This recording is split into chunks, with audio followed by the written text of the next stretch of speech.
Well, good morning, everybody, and welcome into the Farzy Show here at the Steven Singer Studios. A pleasure to have you along for the ride, as always.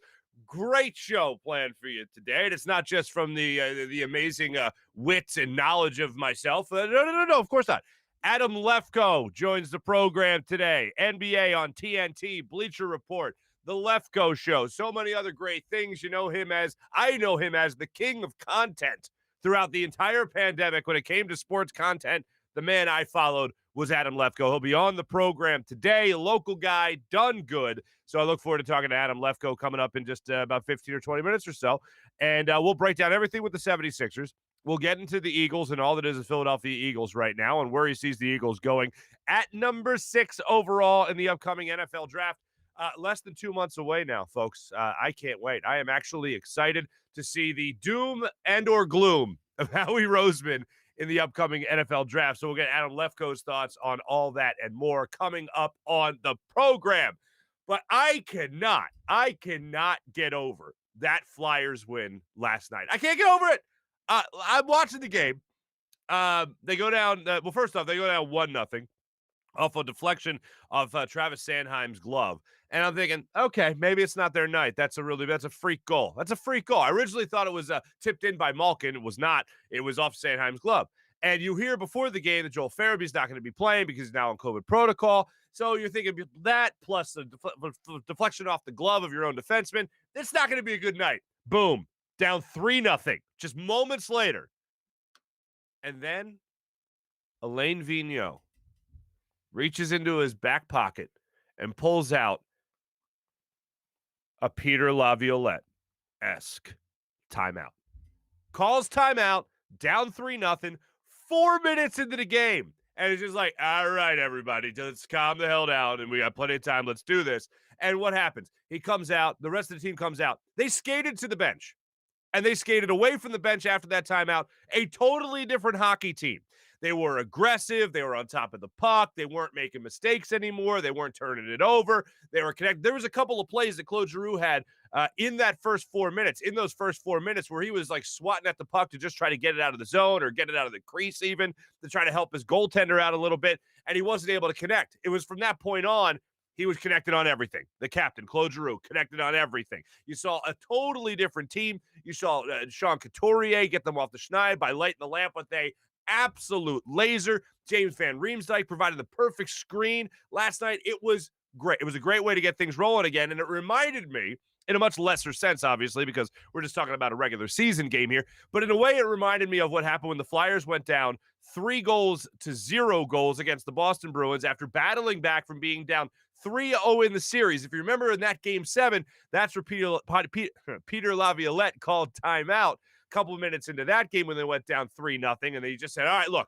get one goal, and we're back in this thing. And they got one goal. They went down 3-1 after the first period, and they went on to obviously win that game, win that series, and go to the Stanley Cup final against the Chicago Blackhawks. So it reminded me of Peter Laviolette calling those perfectly timed timeouts, and that's what Alain Vigneault did last night. I was blown away by how they stormed back, and it felt really good. After Couturier got that goal in the first period, you felt like, okay, maybe it's shifting. Maybe they can get on top of this. Crosby's back, obviously, in the lineup. It's going to be tough.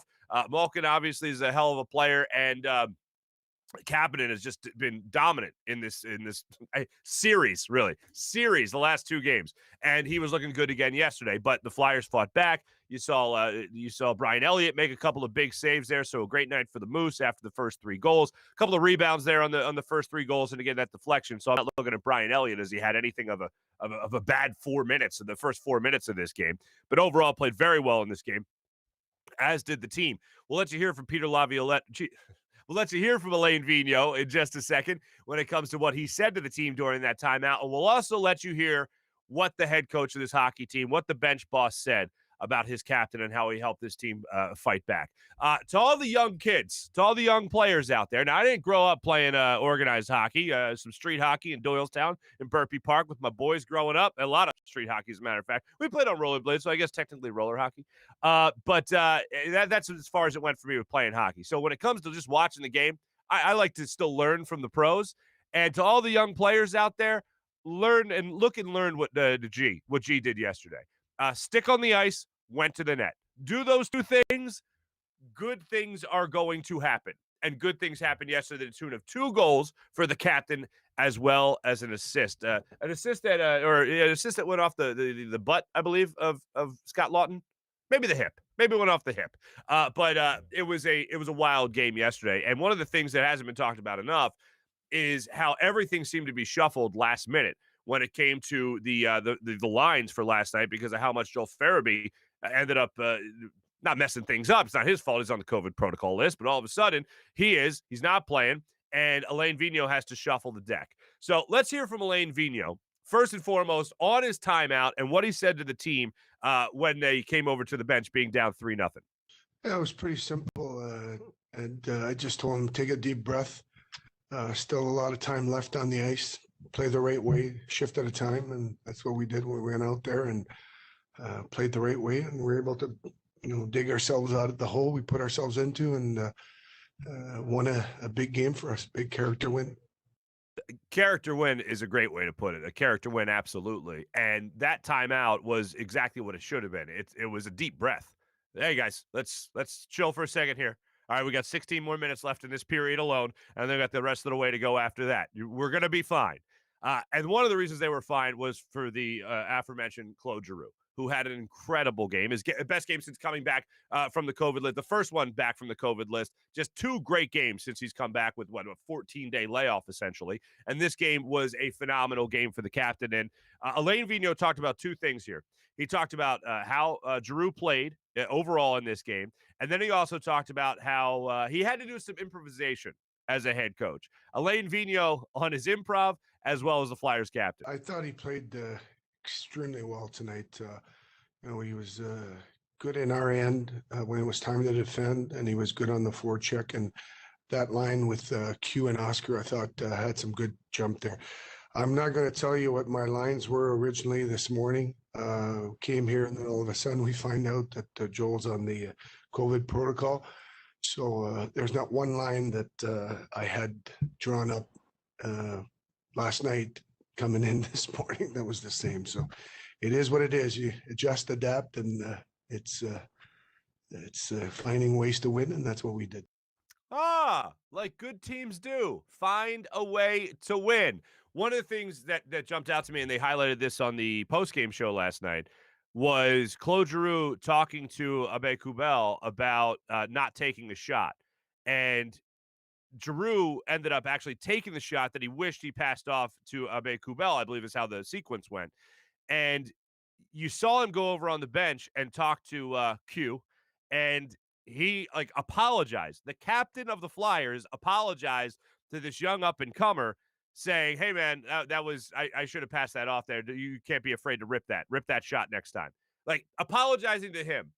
That's a hell of a captain. That's a hell of a leader, and a hell of a win overall by the Flyers over the Penguins. It just feels good to say that, always, actually. So hopefully the Flyers will win this 3-game series they have and take the game tomorrow night against the Pittsburgh Penguins. So we'll be following that, of course, and give you all the goods on that on Monday. Yesterday, now we got some Eagles news we're going to get to in a second before Adam Lefkoe joins the show. But yesterday we talked a lot about Donovan Mitchell and his bitch and moan fest that he had after the Sixers beat his Orlando Magic. What? Utah Jazz, excuse me. But do you think that he's still bitching and moaning right now after being selected second to last in the All-Star Game draft last night? How about this? How would you like to be a member of the Utah Jazz? And Charles Barkley was all over this last night. He was thinking the same thing I think a lot of us were thinking following that last night. And I actually watched. I watched LeBron James and Kevin Durant, who, again, is not playing in the All-Star game, but was still a captain, picking his team last night along with LeBron James. But Charles Barkley was all over it. How would you like to be the best team in the NBA, record-wise, at the All-Star break? And your 2 All-Stars, Rudy Gobert and Donovan Mitchell, are picked last in the All-Star Game draft. I mean, it might sound like something small, but it ain't to me, especially after last night listening to Donovan Mitchell complain about the referees. So anyway, and complain about the 76ers, really is what it felt like. But last night, Donovan Mitchell was the second to last player taken in the draft. And I could have just helped. I wonder what he's thinking right now. How does that make you feel, Donovan Mitchell? It eats me. It eats at me, man. That's a shame. That's a shame. That's all I can think about. That's all I can think about last night. And then, of course, Rudy Gobert was taking dead last. Dead last. So Joel Embiid, by the way, so let's bring it to the Sixers here because I'll continue to bask in Donovan Mitchell's misery all day. But yeah, second to last taken, no big deal.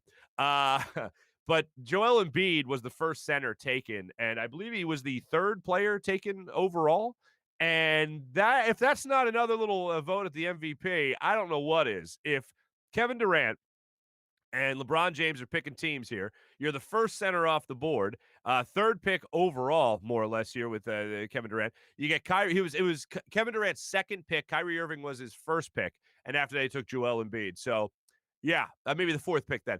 That's something I think worth bragging about if you're Joel Embiid. Not too bad, especially just bottom line of being the first center off the board as well. So that was great. I actually enjoyed watching it last night. It seemed like Kevin Durant, and it actually seemed like LeBron James were having some fun with it, despite especially LeBron James being anti-All-Star game, as a lot of players were a month ago, and they probably still are even now, but they've at least owned up to the idea, well, there's nothing we can do now. It's happening, and it is happening Sunday night, 8 o'clock in Atlanta. So I'm looking forward to talking to Hugh Douglas on Tuesday about all the things that went on in All-Star festivities. Can you even call them festivities when you talk about everything happening in a COVID world? But we'll talk about that nonetheless. But yeah, so Joel Embiid goes off the board as the first center last night during the draft. So that was fun. I hate this argument, but I know every time it comes up, we have to discuss it. I just want to preface this by saying Philadelphia is an awesome city full of awesome people. And to hear Jason Peters in particular come out yesterday with Good Morning Football talking about how the Carson Wentz thing was kind of doomed from the start. And I'll read the exact quote for you from Jason Peters on everything that took place with everything that took place between the Eagles, the city of Philadelphia, Carson Wentz himself, and just about everything else. And here is what was said by Jason Peters on Good Morning Football yesterday. He was just in Philadelphia. It's a hard city to play for. You got to bring it every year or Philly will eat you up. So from a national perspective, if you're a fan listening to that, or even a media member that maybe doesn't like Philadelphia, you're going to eat that up with a spoon. And it makes it look like we ran Carson Wentz out of town. Now, the people that will take it in that direction obviously don't know the situation, because I don't think I've seen many other instances in my lifetime of an organization running a player out of town. And this is like, you sign a guy to the contract you signed him in, but then immediately undermine him by drafting a quarterback in the second round. Like, that's not a good look. Like, there were instances where the Eagles tried to give things over to him, but for whatever reason, whether it was Howie Roseman drafting, whether it was Doug Peterson as a head coach not being able to call a good game plan for his quarterback, whether it was Doug Peterson as a head coach not being able to corral his quarterback either, all this and more are reasons why the Eagles messed this up, and the city of Philadelphia had nothing to do with it.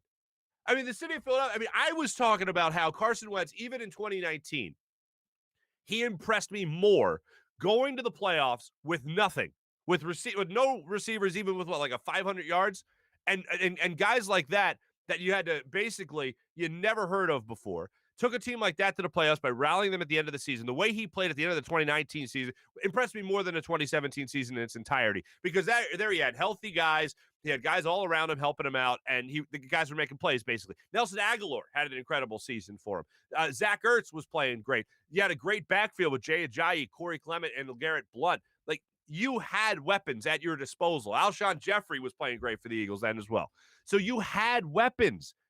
But that year, 2019, he had nothing, and they still were able to make the playoffs.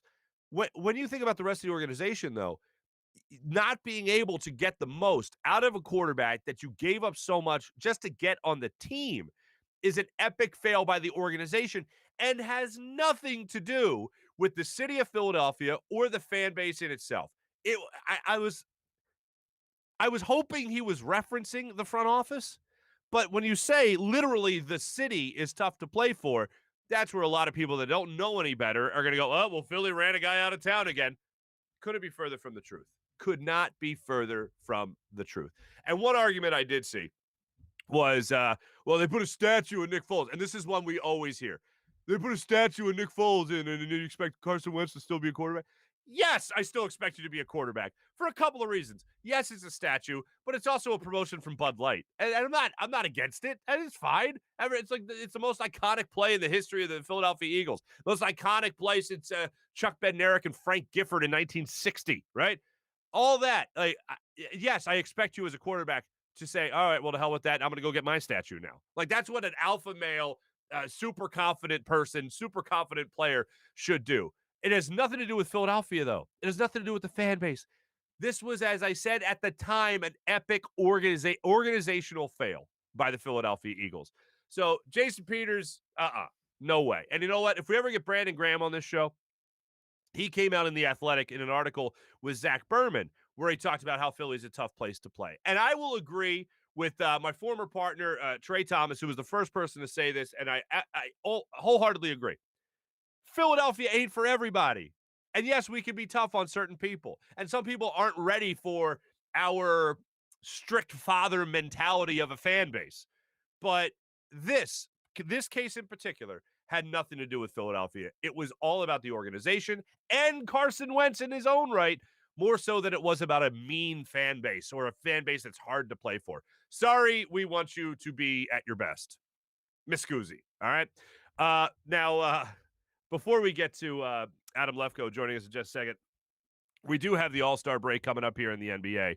I'm really going to miss it.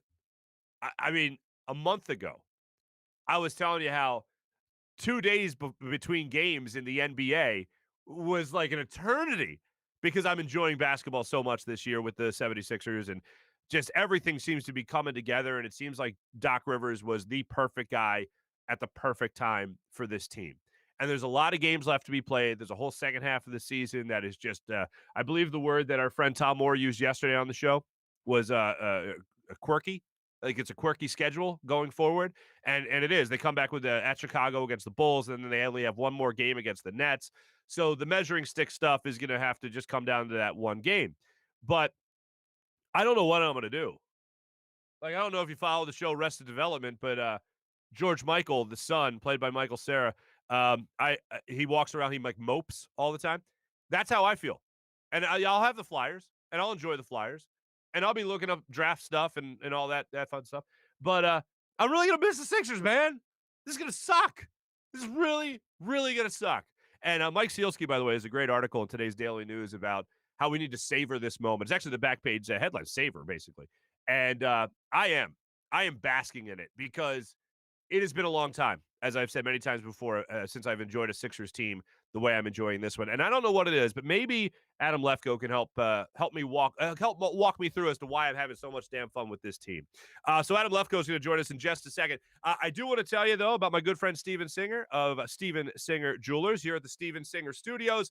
Steven Singer Jewelers, fellas, if you're ready to pop the question, ladies, if you even want to get your guy a fine gift, if you want to buy a fine gift for anybody in your life, Steven Singer Jewelers. Diamonds? The man's got tons of them. Go to the other corner of 8th and Walnut or go to IHateStevenSinger.com. Use the appointment scheduler. Go to I Hate Steven Singer Jewelers at the other corner of 8th and Walnut. They'll open the door for you. Oh, do you have an appointment? Oh, yes, I have an appointment. They'll walk you up. They'll sit you down on one of their nice stools. You can peruse the inventory. They got the plexiglass all up. And a real jewelry expert will walk you through everything. And here's the best part, the perfect price. All you got to do is worry about what you like, not how much you can negotiate or how well you can negotiate, how much you can haggle. No. You're not going in there to play poker. You're going in there to buy a diamond, all right? So when you go in there, realize a real jewelry expert We'll take you through the whole process and let you see whatever you need to see, whatever you want to see. Get an engagement ring. They got Ready for Love diamond engagement rings that are ready for you right now. IHateStevenSinger.com or go to the other corner of 8th and Walnut. Get everything at the perfect price because Steven likes to think of himself as if Walmart or Tiffany's had a baby, they had a baby, that would be Steven Singer Jewelers. You get quality all at the perfect price. IHateStevenSinger.com or the other corner of 8th and Walnut right in Philadelphia. I kid you not when I say this. Joining us on the Zatos Investments guest line, one of my favorite people in the media business, a local guy done good. Adam Lefkoe is our guest today on the Zatos Investments guest line. Let's hear from the great Adam Lefkoe.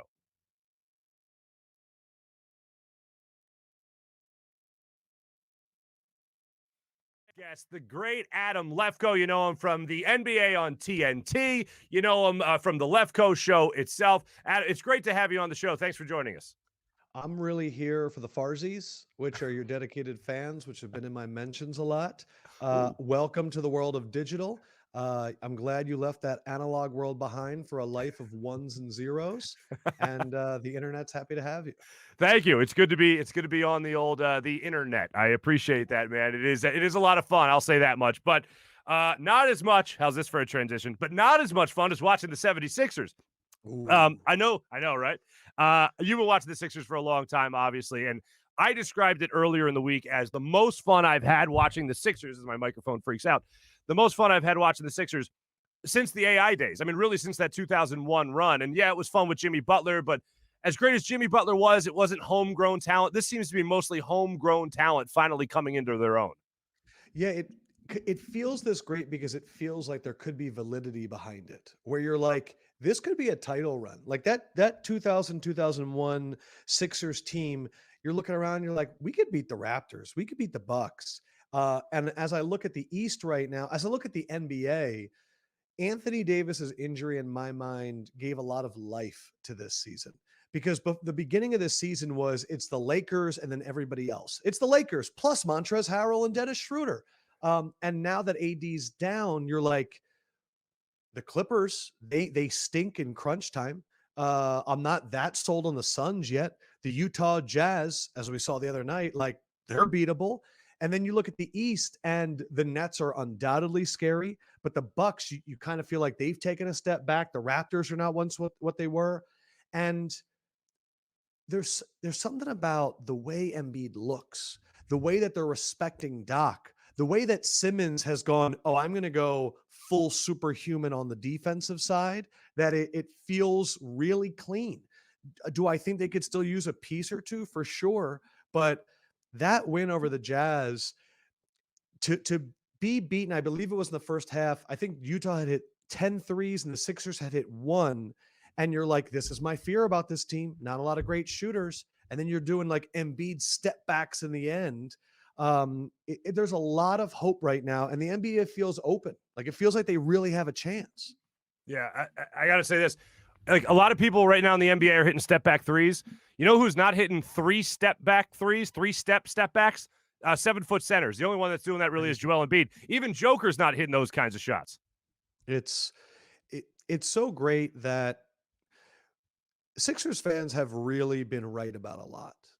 You know, we were right about the process that helped us get Embiid and Ben Simmons. We were right about understanding how teams should be built.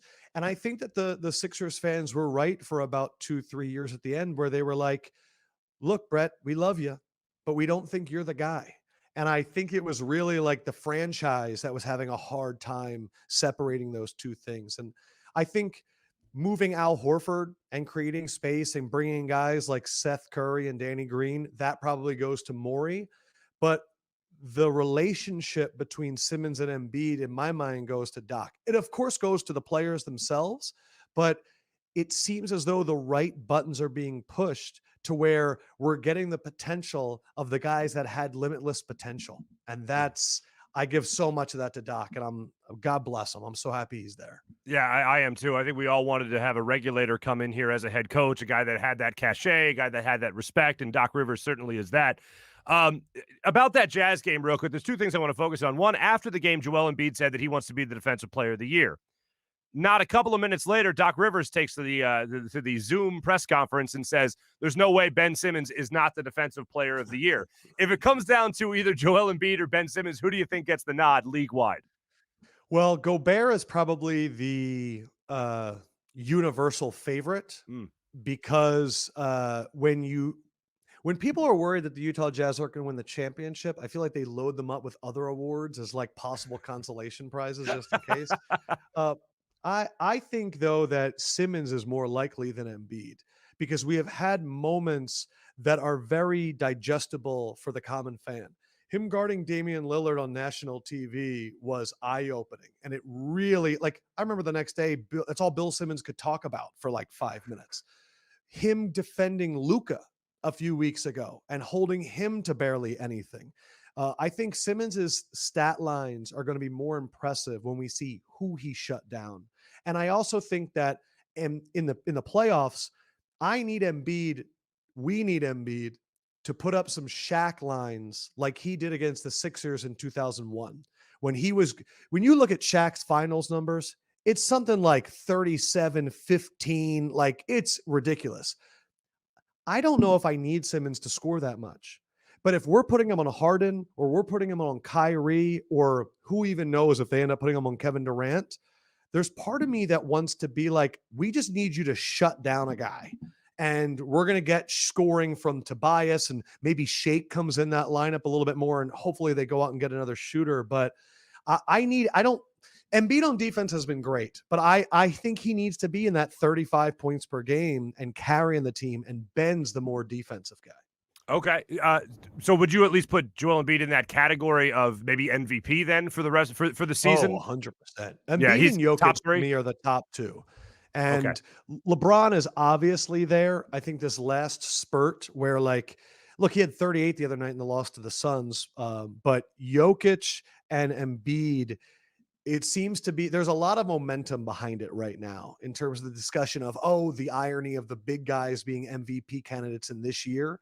I'm not seeing any love for Luka. I think the preseason love has kind of died down. The Clippers are up there, but no love for Kawhi. I don't think any of the Chris Paul or Devin Booker kind of cancel each other out a little bit. It's really LeBron and those two bigs, and then Steph Curry, Dame Lillard, I feel like are on that next tier down. But yeah, I think he's got a great chance. Last thing I want to ask you that's even in the vicinity of that Jazz game. As you know, after the game, Donovan Mitchell came out and said, I'm not going to complain, and then went on to complain for 90 seconds about the officiating. From your perspective, as someone who is obviously a Sixers fan and then somebody who also works in the national media, what did you make of Donovan Mitchell's post-game comments?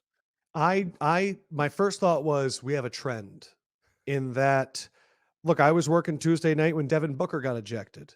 And after the game, Monty Williams was, the prototypical coach. He's got to be better and all that stuff. But there was a lot of players going, this is ridiculous.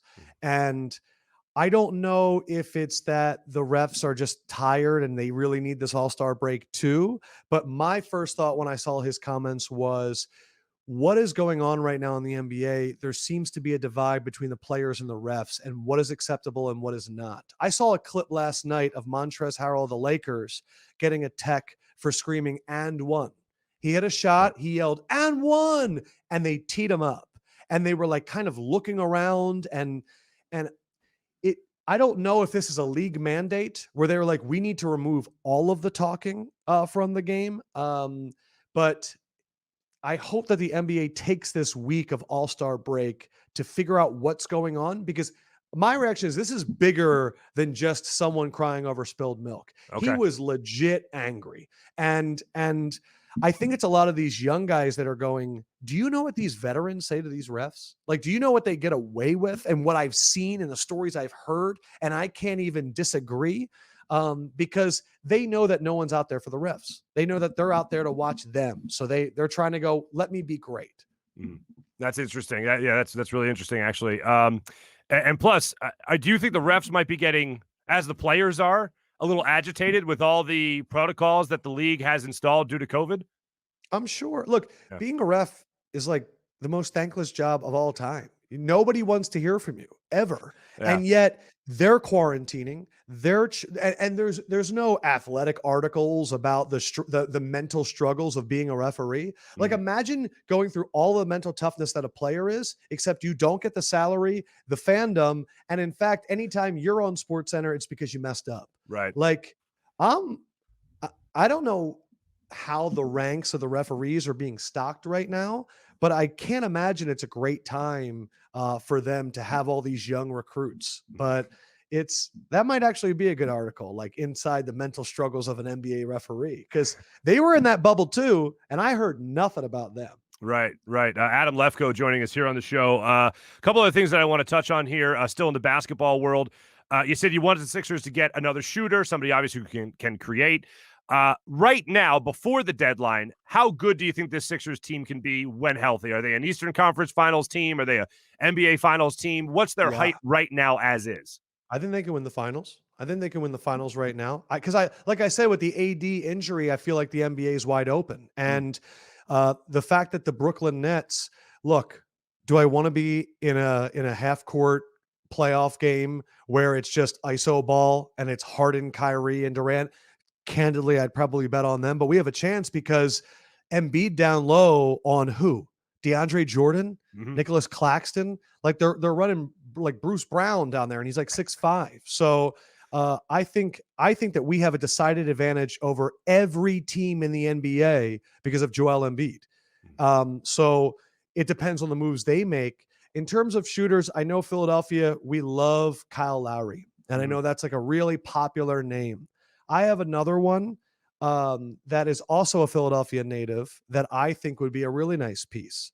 And that is from Episcopal Academy. That is Wayne Ellington. Wow. Wayne Ellington right. has been a knockdown shooter in this league for a really long time. I think he's on Detroit right now. Like, perfect team to trade with. And I think that he's not the greatest defender, but like there have been rumors about JJ Redick too, but JJ Redick is legitimately a liability on the defensive end. And I think having another shooter out there that, even though in this Utah game, that second unit went out there and they kind of led that comeback in the fourth quarter. Dwight Howard hitting a 3, which was crazy. But when I watched that second unit out there and it's Shake, Thibault, like Korkmaz, Dwight Howard, and it's not always Danny Green, like Mike Scott. Like, I'm sitting there, I'm going, where are the points going to come from in this line? Like, it has to be Shake. And so for me, being able to maybe throw Wayne Ellington in one unit and dropping Danny Green or Seth Curry into that second unit, I don't have as much hope in the Mike Scotts of the world. And Thibault is a great defender. I think they need another shooter. And for me, I don't think that would cost as much as a Kyle Lowry would, where if you trade a lot of your future assets, a Maxey, some draft picks, Thibault for Kyle Lowry, it's now or bust. And it might be now or bust in general, but I don't know. I'm a big Wayne Ellington fan. Okay. No, absolutely. And I think that's definitely a look that the Sixers and Daryl Morey need to examine. Absolutely. Adam Lefkoe joining the show here. To move on a little bit from basketball here, your old friend there, Chris Sims, started a little bit of trouble here in Philadelphia. Just a little bit, but I think most fans agree with him that there is a rebuild in front of the Philadelphia Eagles here in the city. The question is, how long is that rebuild going to take? Is it going to be a year or two? Are we going to go through a process-like type of thing with the Eagles? And if we do you trust Howie Roseman? When you look at the Eagles right now, how long do you see that rebuild taking? Well, I go back to the beginning of Carson Wentz. They had that really down year that pretty much got Chip fired. And then you had that first year where Carson played some of the games, and I think they were like 6-10 or something like that. And the second year, they were right back there in the Super Bowl. I think the thing that sucks about the NFL is that if you're rooting for a good team, they might be rebuilding in 2 years. But the other good thing is you could be back in the Super Bowl in 2 years also. I think because of salary cap, because of how much when teams invest in their starting quarterbacks, it frees up so many of the other teams that are on these rookie deals. It just becomes this rotating cycle of which team has a 5-year manageable contract. The interesting thing, if they decide to go with Jalen Hurts, is how quickly it could and even more impact they could have to build around him. I believe he's making $6 million over 4 years, which is wow. Like, to have that salary at the quarterback position is incredible. Now they have to eat the Carson Wentz salary that they traded, so they can't use it all away. And I was talking to some Philly reporters about this, where we were talking like, where do you think they go at 6 if they don't go quarterback? And I was like, is the offensive line answered? Like, that's the really hard part for Right. me, is what are the foundational parts of the Eagles that you feel confident in? We love the defensive line. It has been there for years, but that's the problem. Brandon Graham and Fletcher Cox have been there for years, and I still think they're great, but how much longer are you going to rely on that? Right. We know about the linebackers. The secondary is still under construction. The wide receivers, you've invested some young guys into. You have to hope that Jalen Reagor hits and develops even more. Tight ends, we're saying goodbye to Ertz. And then the offensive line, you're really hoping Andre Dillard and Jordan Mailata take a step forward. And that I'm not that confident in. So I don't know where we're resting on our laurels with this team. Like, I don't know what the confidence, it's going to be a complete depth play. And that's really been the part that has upset me about Howie Roseman, is when he's had high picks, he's done great. You know, Lane Johnson, Carson Wentz was better than Jared Goff. Carson Wentz is a good quarterback. Clearly the relationship with Doug Peterson was awful. And so that was a whole thing. But it's the later rounds where he always feels like he's taking a guy a round or two early. And his excuse is, we were worried he wasn't going to be on the board the next time. And then we have reports where the other teams are like, he wasn't on our board. And so I'm not like, yes, I think Avonte Maddox was a good pick. I think that there have been some other late picks that have been pretty good, but I'm not seeing hitting 4 or 5 guys every draft where I'm like, oh, we're going to build it up authentically. I'm also a Jalen Hurts stan, so I believe in Jalen Hurts. Okay. You also just caught up with one of the most famous misses of Howie Roseman's career, DK Metcalf. And then the following year, obviously, Justin Jefferson this past year just goes off by all rookie records. Just incredible out there in Minnesota. While we were waiting for Jalen Reagor to get healthy here in Philadelphia, he gave us a couple of flashes of what he could be long-term, hopefully. Yeah. But when you were interviewing DK Metcalf, did it cross your mind at all? It's like, how did anybody pass on this guy? So the great thing about, and you'll learn this being on the internet all the time, is it's very easy to find old takes that you had. And I had a draft show leading up to that draft where it was me, Connor Rogers, and we're going to be doing a lot of draft stuff leading up to this draft.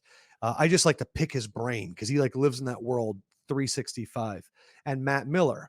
And that was the draft where the Packers had the 11th pick. And they ended up taking Rashawn Gary out of Michigan. But that was the first year they passed on wide receivers. And that was the first year they were like, when are you going to get Aaron Rodgers help? And I remember in our draft, I said, I think the Packers should take DK Metcalf at 11. And Matt Miller, who's now at ESPN, and he's fine if I say this, I guess. He was like, what, at tight end? And because that was, people need to remember that combine numbers play a big role into the discussion, because not a lot of people are going back and watching these guys, and we look at comparables. So yes, DK Metcalf ran a 4.3, but he had like the slowest 3-cone drill in like the whole draft. And for a lot of people, we had just existed in this world where the slot wide receiver was really big and everybody was trying to find these shifty guys in the middle. And here you have DK Metcalf and you go, well, what's he going to do? Run straight all the time? Him going to Seattle, I ask this to my friends all the time. I don't think DK Metcalf would be DK Metcalf if the Eagles drafted him. I just don't. Yeah. I think that he goes to Russell Wilson in his he goes in the second round. So he's insanely motivated and angry. I remember I go on Instagram the next day and he's already running routes with Russell Wilson, and having that connection with Russell Wilson. Would he be as good if the partnership was Carson Wentz? And I don't think so. I think Russell Wilson's one of the best deep ball throwers in the NFL, and maybe it's history, just the moon ball that he throws. But yeah, look, I found old clips of me arguing with people that Derrick Henry was going to be a good running back because when he came out, they were like, same thing. Oh, he runs a 4.4, but like, how often do you run 40 yards straight in the NFL? And I'm like, well, Derrick Henry does it all the fucking time. Sorry, I didn't mean to curse. That's fine. So my again, rule a benefit of the internet. yeah, my rule is like, if you play running back or wide receiver and you are more athletic and bigger than anybody, I'm interested in you immediately. All right. Now, if you play offensive line, I've seen too many of those guys fail because that's about technique. But in the end, a lot of those guys are, here's the ball, be more athletic than somebody. And I think sometimes we get caught up in all the numbers. I don't do that with quarterbacks. I care more about accuracy than that. But running backs and wide receivers, in the end, it's go and get ball, go and run ball. It's not that complicated. Yeah, absolutely. Last thing, football wise for you, at number 6, where do you want to see the Eagles go? My dream is the one that I've been wanting the entire time because I've been hearing about him for 2 years is Jamar Chase out of LSU. Yeah. I love when there's a wide receiver that when they're a freshman and everybody else is like getting drafted on his team, they're like, hey, listen, Justin Jefferson's great, but next year, like that's what they were doing with like Sammy Watkins. They were like, oh, he's going to be amazing. So obviously it's not foolproof, but I would love him if the offensive line from Oregon fell. Again, I'm not that confident in this offensive line, but I know everybody else wants other picks. And the true thing is so my guy Sims, he went on there and talked about the quarterbacks. He said that Wilson was his number 1. And I'll defend Sims. He's not right about every position. There's a certain amount of positions that I've learned when to fade him. But in terms of quarterbacks, he's right a lot. And so if Wilson and Trevor Lawrence are going to go that early, I am a believer in Jalen Hurts, which means I would like to be a team that takes advantage of the other positions falling down. Because after I just listed all of the holes this Eagles team has, drafting another quarterback, all those issues are still there. And I think Jalen Hurts showed enough last year. I thought that Arizona game was special and does not get talked about a lot enough. Everyone's like, oh, he was 1-3. I'm like, that Cardinals game, he outdueled Kyler Murray, picked the ball up off the turf and was like throwing like piss missiles. He won the game, but the defense lost it. He went in with full preparation in the Saints when he got told middle of the week that he was going to start. Right. And I had Saints players telling me that he was faster and that the team was more awake. And I'm like, okay, so you're going to get upset that they lost to the Cowboys when he really like, and then he had 2 rushing touchdowns against Washington, which a Washington team that was the only defense to really give Tom Brady trouble in the playoffs. And I think that there's this annoying thing that football fans do because I don't think that they understand how to really go back and watch. I don't think they really watch, to be honest. I think they look at the end of the year and they look at cumulative stats and they look at a record and they look at passing yards and they look at touchdown and interceptions.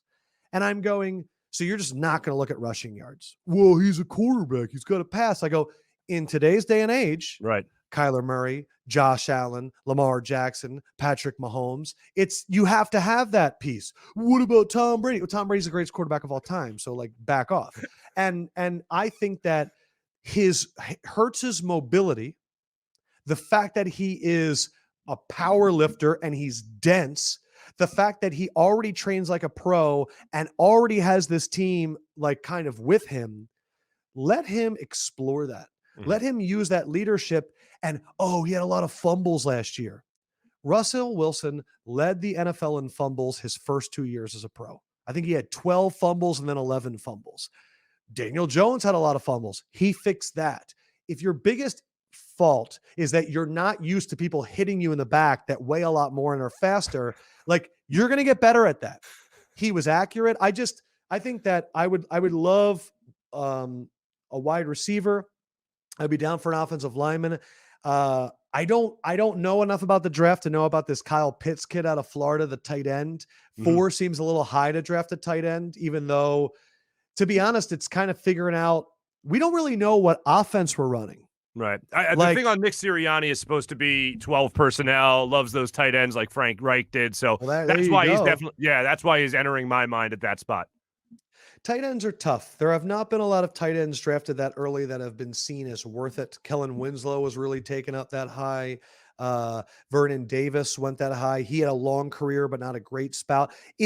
Look, the tight end position to me is insanely valuable because Travis Kelce is a key cog of that Chiefs team, just like Gronk was, just like Kittle is. So if you think he can be that would be interesting, him and Goddard, but got a lot of holes, man.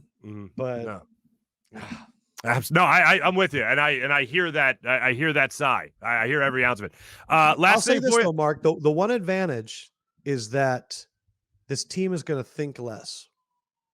And when they think less, talent take over.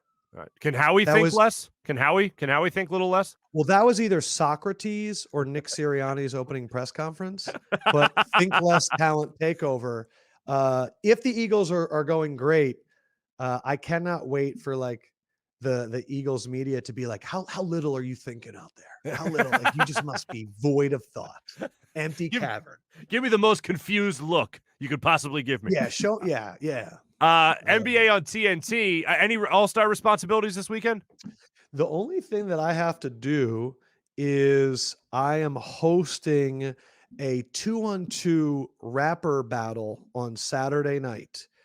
It is called Open Run. It is going to be available on the BR app, and I think it's also going to be on Twitter. And I, myself, Taylor Rooks, and Mark Phillips, aka Supreme Dreams, who he went viral for that LeBron video where he's like, I'm 36. And he's a big internet personality.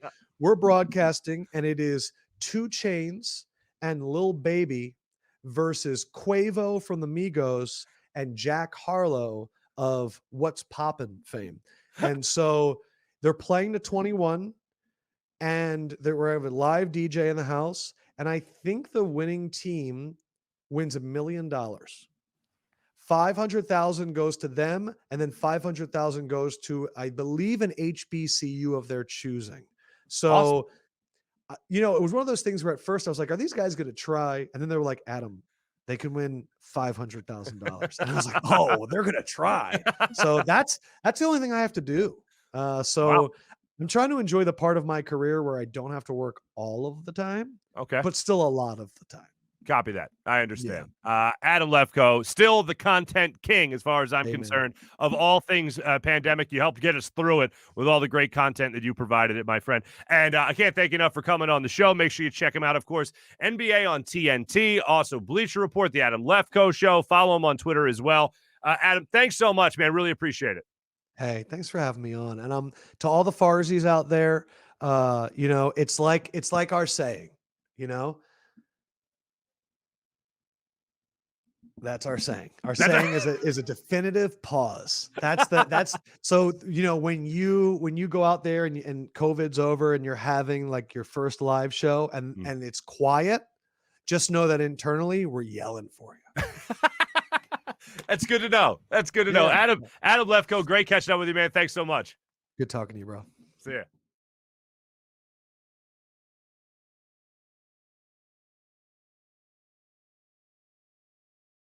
Everything. Absolutely love that guy. Absolutely love that guy. Make sure you check out everything Adam Lefkoe has going on. He's always entertaining, man. I wasn't kidding. King of content king. And I wish we got to know him more just here in Philadelphia, but his career is just taken off, and he deserves every ounce of that, man. Good for him. And this guy had a wedding he was trying to plan, and like so many of you trying to plan weddings during a pandemic, postponements and all that other stuff, and he's finally going to be able to get hitched to his lovely fiance. So good for him. All the success, continued success for Adam Lefkoe. And thanks again, Adam, for joining us on the Zatos Investments guest line. Before we get to our social media check-in and before we get to our morning rush, do want to tell you about some other our fine sponsors here on the Farzy Show at the Steven Singer Studios, most notably DraftKings. Who's back, baby? Who's back?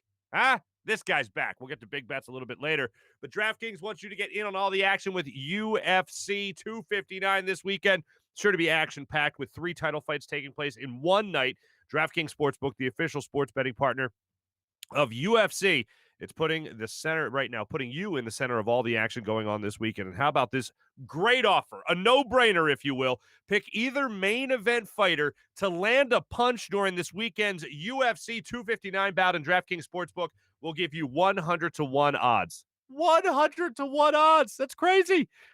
Just bet $1 on either fighter to land a punch, and if that happens, you win $100. Not too shabby. There's nothing better than DraftKings right now. There's no better way to put your MMA knowledge to the test than to put your money where your mouth is with DraftKings Sportsbook. Don't worry if MMA isn't for you. DraftKings Sportsbook has great odds and promotions with basketball. They have great stuff going on with hockey as well, with the All-Star break coming up in hoops. And you can also take advantage of so much more at DraftKings. Safe, secure, reliable, and you can deposit and withdraw your funds at your convenience.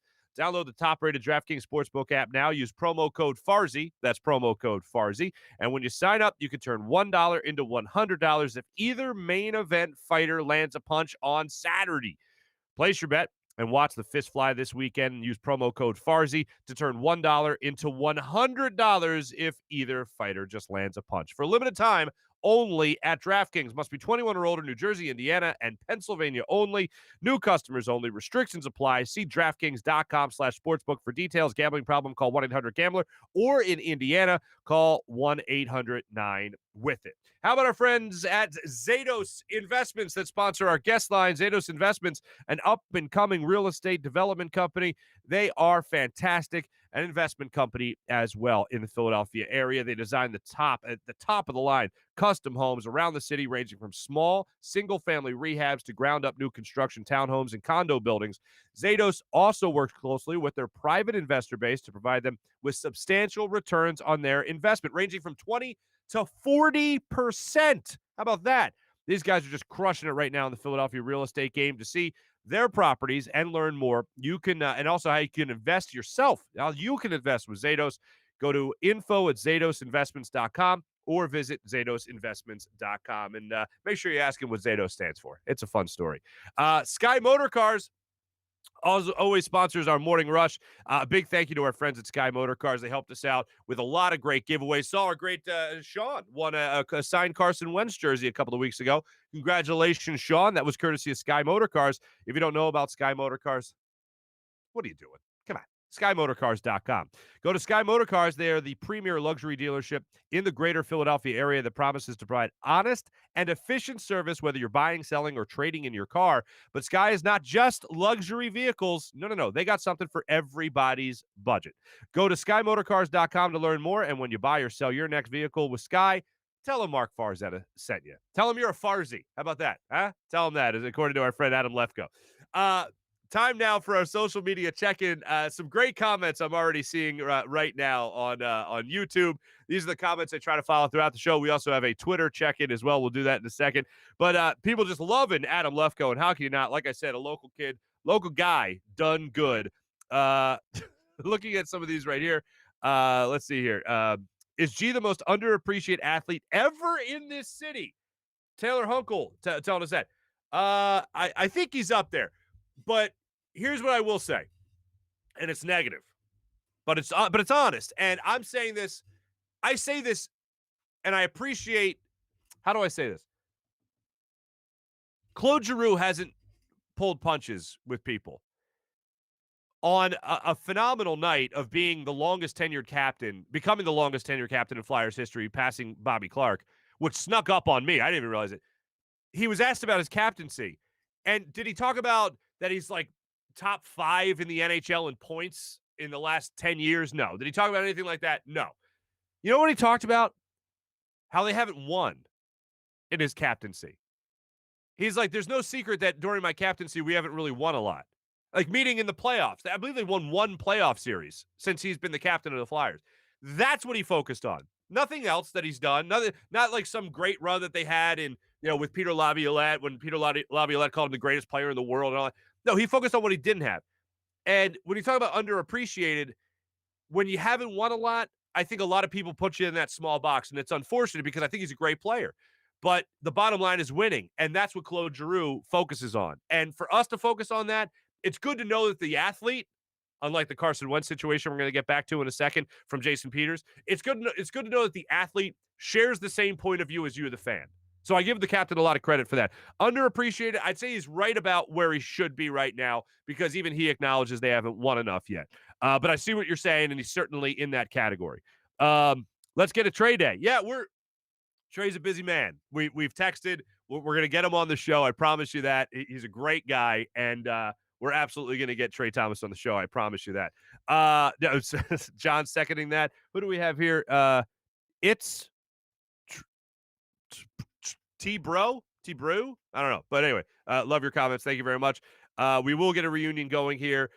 Easy there, Mark. Don't talk about engagements with the lady. She'll hear you about popping the question. Sorry, Pete, but when you do pop the question, when you do go to buy that special something for that special someone, IHateStevenSinger.com. Taylor wasn't on our board. I'm sorry, that was Jacob. Jacob saying wasn't on our board. Funny because it's true. Talking about DK Metcalf, talking about Justin Jefferson.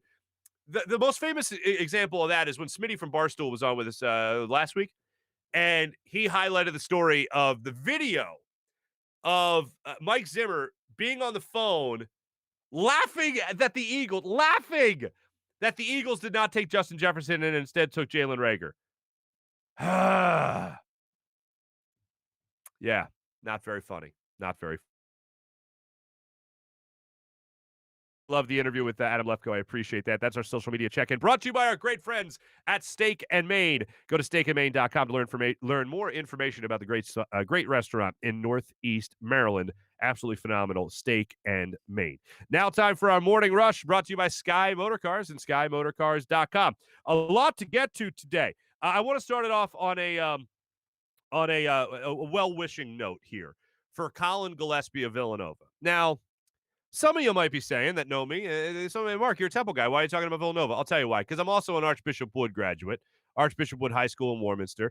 And Colin Gillespie helped them win a city championship just a couple of years ago. He's now a senior at Villanova, and his season is over. He tore his MCL, and he's going to miss the rest of his senior year for 10th-ranked Villanova. So I just want to wish him well, a speedy recovery for the young man, for the Archbishop Wood product, and now the Big Five product, and yes, Villanova product. Colin Gillespie, good luck to you, buddy, man. Pulling for you. Also, wanted to get to this.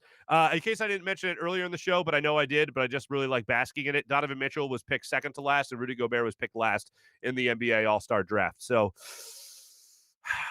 on this Friday, if you're going to work, if you're heading to work right now, and you're like, man, can 5 o'clock just happen? I want to leave work. Work sucks. And you're just thinking of that, and you're in a bad spot. And if it just being Friday doesn't help you out enough, just know that the Utah Jazz were the last two players selected in the NBA All-Star. And they're just ooh, it feels so good. I want to drink their tears. I'm sorry, was that out loud? Anyway, so yeah, they were the last pick in the draft. Donovan Mitchell probably still crying about it. And you know what? Just one more time because I enjoy it. It eats me. It eats at me, man. Tastes so good. Anyway, yeah, that happened. Donovan Mitchell, there you go. What else do we have here? Baker Mayfield. Yeah, Baker Mayfield saw a UFO. He and his wife, I think they were in Texas. They were like walking out of some restaurant. They look up, ball of fire in the sky. Boom, takes off. It's gone before they know it. And they both looked at each other like that was totally a UFO, right? Do you believe in aliens? I believe in aliens. I'll put it this way. I don't believe in aliens. I acknowledge aliens exist. I don't know what they look like. I'm not going to go and say that they got the big eyes and the big head and whatever. I think I just described myself. Anyway, but I think aliens exist. I acknowledge they exist. I'll say that. Aaron Rodgers recently came out a couple of years ago and said that he saw a UFO when he was in Jersey. And we're like, no, that's just Jersey. Kidding, Jersey. But no, he said he saw a UFO, and then he saw 2 fighter jets going after it. Well, okay. There's a great thing on Netflix, Unsolved Mysteries, where I believe it was the first part of the season they released where they talked about aliens in this town in like New England, and it sounded like the whole town got abducted. It was pretty insane. Anyway, it's worth checking out if you like that stuff. Yeah, he says he was walking out of some restaurant with his wife. They saw a thing, and there was a UFO, and they're like, that was a UFO. And then Nate Burleson, former wide receiver in the NFL, who's now an analyst, came out and said the same thing, that he also saw a UFO. Aliens do exist. I recommend this show. I think it's on demand now. I don't even know. But Brad Meltzer's Decoded. Decoded, which is just a great title for something. Where he has like three different people kind of investigate these conspiracy theories, and one of them is a UFO. Anyway, I don't want to ruin it, but the UFO episode is phenomenal. You got to check it out. Highly recommend it. Yeah, it's on demand somewhere. I don't know, probably YouTube too. Hey, there you go. The Baker Mayfield saw a UFO. Do you believe in aliens? And then finally, I want to get to this as well. I want to get back to the Jason Peters comments, because anytime somebody puts Philadelphia in a bad light, I enjoy rebutting them. And here's a little bit more of the quote from Good Morning Football. Here's Jason Peters more so on Carson Wentz and the great player that he is, and how it didn't mix well in Philadelphia. Wentz was just in Philadelphia. It's a hard city to play for, man. They're critical of every play, every inch, every foot, every year. You have to bring it in every year, or Philadelphia will eat you up. See, that's more to the point I was getting at earlier. I can't think of a time, like, even the Flyers gave so much more leeway to Eric Lindros. And it wasn't like nice leeway. Like Bobby Clark had wars with the Lindros family. Like, that was a bad situation. But even that was like, what, 8, 9 years that they still tried to work things out? Wentz hit the fan almost immediately, and it wasn't even with the city. Like, that Jason Peters is best buds with Jeffrey Lurie, and that's something that really cannot be forgotten in all this. So God forbid you come out and blame the organization. And credit to Jason Peters in one small smidgen piece of credit to Jason Peters in this regard. He got paid by the Eagles, and he got paid this past year when he shouldn't have been. And he got to move positions and got paid to do that. So, like, he doesn't want to bite the hand that has fed him in a way. But to blame the city of Philadelphia for this is just ridiculous. And the word ridiculous was invented for a situation like this, because I can't think of any other time where a city had nothing to do with it, but a franchise botched this. Like, if you really want Carson Wentz to do well, you wouldn't have let John DeFilippo go. You wouldn't have let Frank Reich go. You wouldn't have wanted Frank Reich fired, by the way, after year one, and Doug Peterson had to lobby to keep him. You wouldn't have drafted a quarterback in the second round. You would have done this a little bit better. And you could talk about the money all you want. They guaranteed him that money, and there's nothing they can do about it. They're taking the huge cap hit for it. But to let this go off the rails the way they did as an organization, I don't think the fans of Philadelphia are the ones that drafted Jalen Hurts. The fans of Philadelphia were thinking, wait a minute, hold on. You just allowed Carson Wentz to come out of the shadow a little bit of Nick Foles, and now you're going to draft another problem that's going to be waiting in the wings? And I didn't think at the time they were drafting somebody to take Carson Wentz's job in Jalen Hurts. I think they ultimately just wanted to save money. Quarterback factory, by the way, buy the t-shirt, FarzyShow.com. Quarterback factory or not, I don't think they were looking at it as we're going to draft a replacement for Carson Wentz. I think they were looking at it as we could save some money with a backup quarterback, not having a full college season this upcoming year. It'll be easier for us to have that quarterback at a low price backing up Carson. But bottom line is, if you draft somebody young, the second Carson struggles, people are going to want to see what the backup can do. And I think most people were great about it all year. Carson struggled from the get-go this season, and it took a long time before people were saying, all right, let's see Jalen Hurts. And I know the lazy hot take mentality is going to be like, oh, Philadelphia, the second Carson threw an interception, they wanted to see Jalen Hurts. Could not be further from the truth. Could not be further from the truth. The Eagles botched this. The city did not. The city was trying to give Carson Wentz a chance here. And the team, the organization, are the ones that failed epically with this whole back and forth dramatic exit, and really last 2 years of just drama from the Carson Wentz camp. And I blame Carson a lot in this, and I blame the team in this. You know who I blame zero? The fan base. Because guess what? We've been like this always. But you can't blame us for something we had nothing to do with. Are we a tough city? Of course. But you mean to tell me that we're the ones that like ran Carson out of town? Oh, no, JP. That was your owner.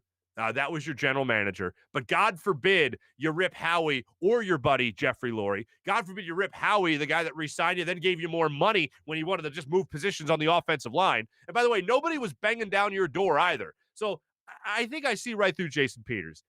You don't want to rip the organization because they've treated you really well. You'd rather rip a city that, by the way, has already put you in the Hall of Fame.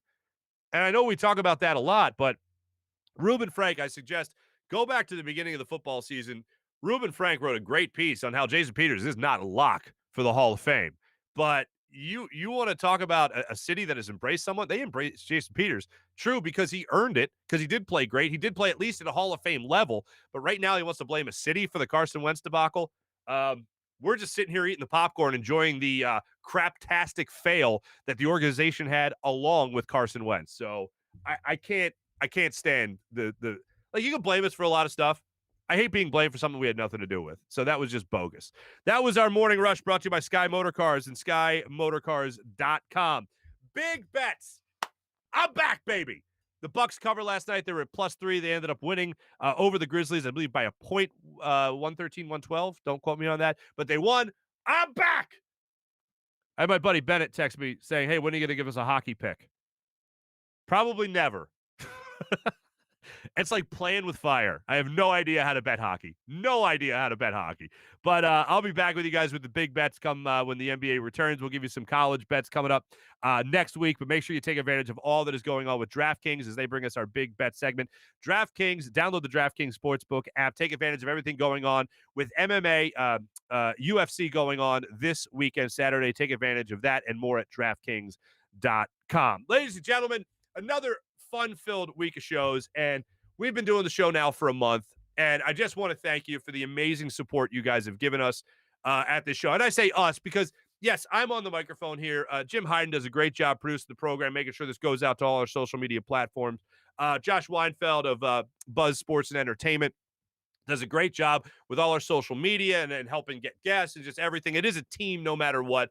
I'm just the guy driving the car right here, and I just, seriously, thank you.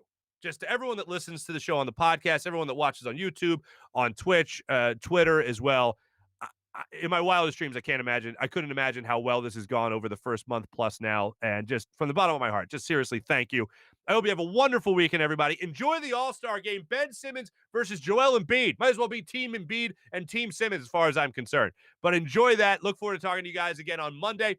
Trying to line up some great guests for you next week, so make sure you stay tuned for that. We got one Hollywood actor that you all know might be joining the show next week, and a Philadelphia Eagle that we've come to know and love as well. So we'll be back with you guys on Monday. Can't wait for that. Have a wonderful weekend. Enjoy the All-Star game. I'm Marc Farzetta. Thanks for watching the Farzy Show. Have a great day.